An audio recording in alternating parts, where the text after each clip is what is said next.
Bonjour et bienvenue sur la plateforme de formation alform.com. Nous sommes toujours dans l'introduction et nous allons voir dans cette vidéo ce qu'on appelle l'écosystème Docker. On va surtout comprendre ce que c'est Docker, pourquoi on va l'utiliser, comment est architecturé donc ce produit Docker. On verra trois éléments ou trois composants de base que sont Docker Image, le Docker Registries et également le Docker Container, et on terminera cette vidéo avec le mode de fonctionnement ou comment fonctionne une image Docker. Chose assez importante pour comprendre des éléments comme par exemple la légèreté des conteneurs Docker. Alors Docker, c'est un outil qui va nous permettre d'empacter une application et ses dépendances dans ce qu'on appelle un conteneur isolé.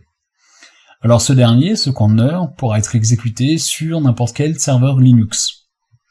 Alors vous allez me dire, oui mais Docker il existe également sur Windows et sur macOS.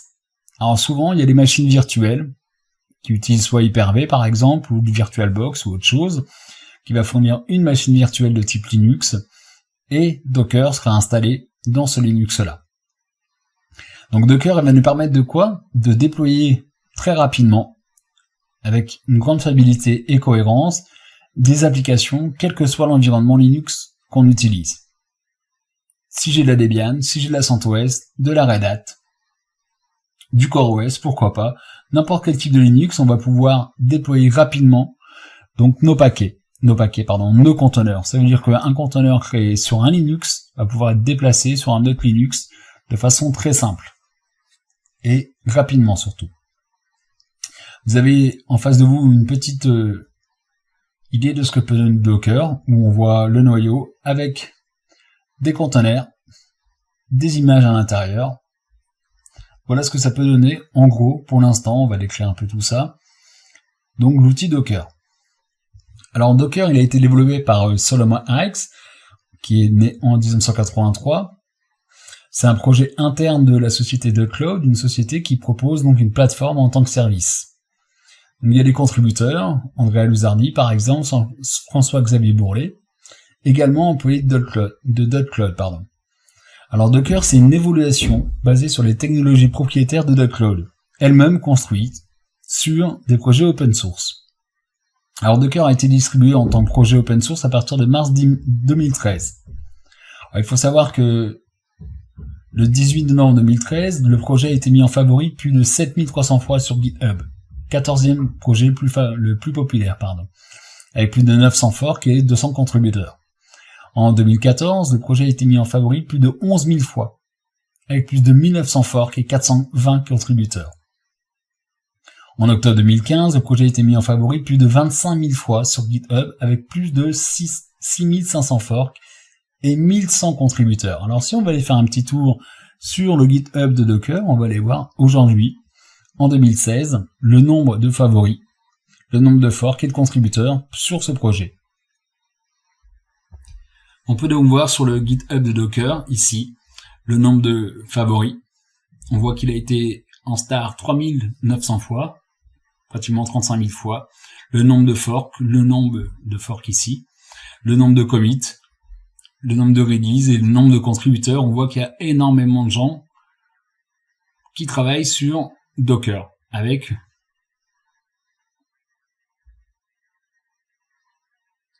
un nombre de favoris assez impressionnant pour un projet. Donc ça veut dire que c'est un projet extrêmement populaire.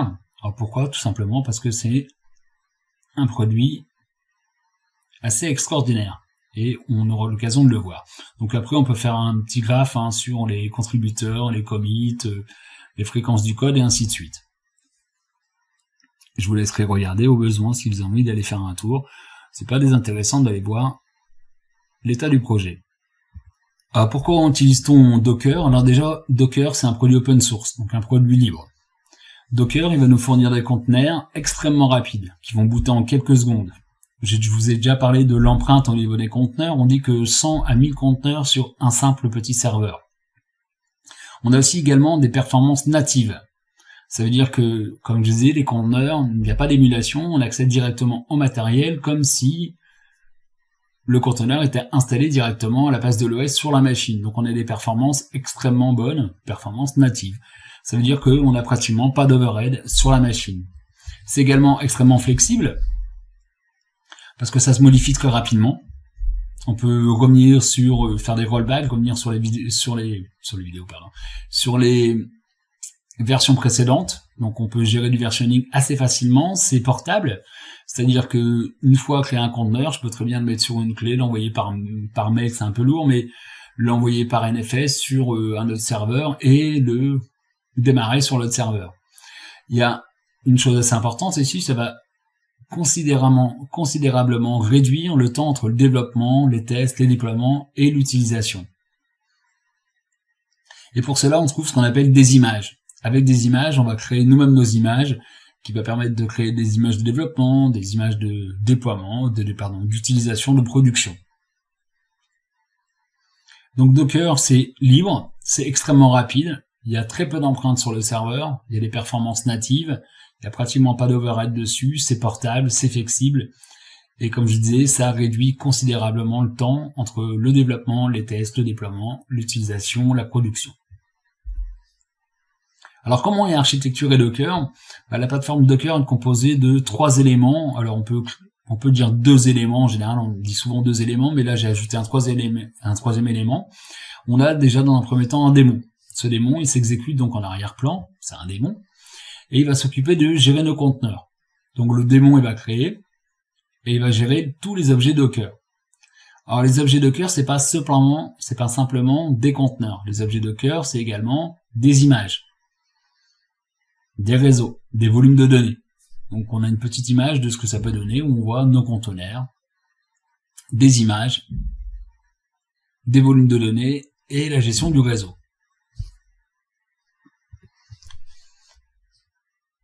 Pour manager tout ça, on va trouver ce qu'on appelle un client, qui va nous permettre d'interagir donc avec le démon, avec un outil en général en ligne de commande.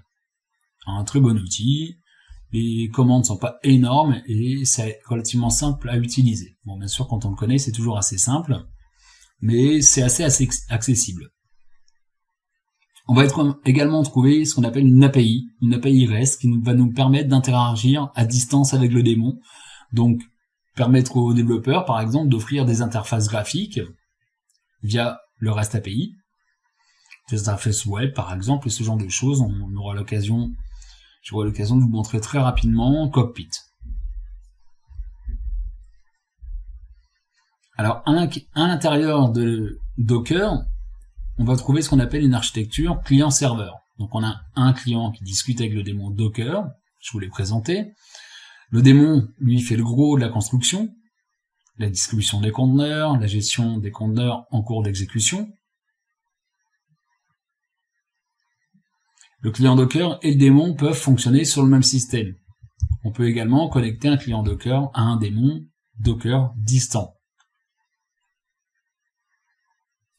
Alors si on regarde un peu ce qu'on a en face de nous, on a ici le client avec un certain nombre de commandes, par exemple build, pull, run, qui discute avec le Docker daemon, qui gère lui les conteneurs, donc la construction par exemple, l'exécution des conteneurs,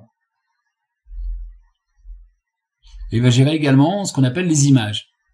Je vais revenir sur cette notion d'image. Cette notion d'image va nous permettre, comme on peut voir ici, de créer des conteneurs à partir de ces images. Et ces images, où on va les chercher, le Docker daemon va les chercher dans ce qu'on appelle un registre ou un dépôt d'images, où on a un certain nombre d'images qui va nous permettre en fait de copier nos images en local et de pouvoir construire nos conteneurs à partir de ces images. Donc, on trouve 3 ressources importantes que sont Docker Image, Docker Registry et Docker Container. Alors, on va démarrer avec Docker Image, c'est donc un composant de base de Docker. Alors, faut voir ça, une image comme un modèle en lecture seule.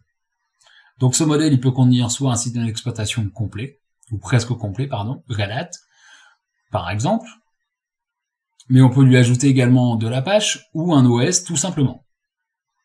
Alors ces images vont être utilisées, comme je vous l'ai dit, pour créer des conteneurs de type Docker. Ils vont fonctionner sous un modèle d'héritage. Donc on va voir plusieurs couches à partir de ces images. Vous allez mieux comprendre, je vais vous montrer une image et vous allez mieux comprendre le fonctionnement des images. Alors ces images, elles peuvent avoir été construites à partir d'une autre image qui elle-même a pu être construite à partir d'une autre image et ainsi de suite. Donc on verra, on aura l'occasion de voir que Docker nous fournit un moyen très simple de construire de nouvelles images ou de mettre à jour des images existantes également, et du coup de pouvoir de nouveau les déployer. Un autre élément de base qu'on va trouver, c'est ce qu'on appelle le registre Docker, ou Docker Hub, Docker Registry. C'est une bibliothèque, c'est un magasin d'images, donc un dépôt, un repository, on va pouvoir trouver les images, les télécharger et pouvoir utiliser ces images. Alors on va trouver ce qu'on appelle le Docker Hub, c'est la bibliothèque officielle de Docker. Donc si je regarde un peu ce que ça donne au niveau du Docker Hub, alors nous voilà sur le hub.docker.com, donc je vais cliquer sur login parce que moi je me suis créé un compte. Alors les comptes sont gratuits, hein, c'est ce qu'on peut créer son compte simplement. Donc je vais me loguer. C'est parti. Une fois logué, on se retrouve donc sur le Docker Hub, avec lequel on peut aller faire un petit tour, explorer ce qu'on appelle les dépôts, les repositories. Donc on voit ici plein d'images avec ce qu'on appelle des étoiles. Donc 4000 étoiles par exemple pour l'image Nginx. Donc on a des détails sur cette image. Donc on aura une petite description de ce que c'est. C'est le build officiel de Nginx qui est supporté, on voit les différentes versions, il nous explique ce que c'est, comment utiliser l'image. Alors on aura l'occasion de l'utiliser cette image. Hein. Donc on voit plein de petites commandes comme ça.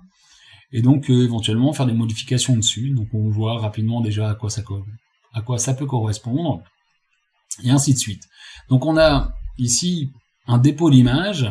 Alors je vais revenir sur, voilà, je suis dessus. On a Redis par exemple, on a Ubuntu, une registry lorsqu'on veut créer une registry, Swarm. Donc on voit plein de choses comme ça. Il y a énormément d'images de disponibles. Et on peut également nous-mêmes créer notre dépôt. Ici, je crée un dépôt, je lui donne un nom. En général, c'est mon login. Donc, je donne un nom, une description. Ici, s'il est public ou pas public, ou privé. Et s'il est privé, du coup, on aura un login mot de passe éventuellement, au besoin.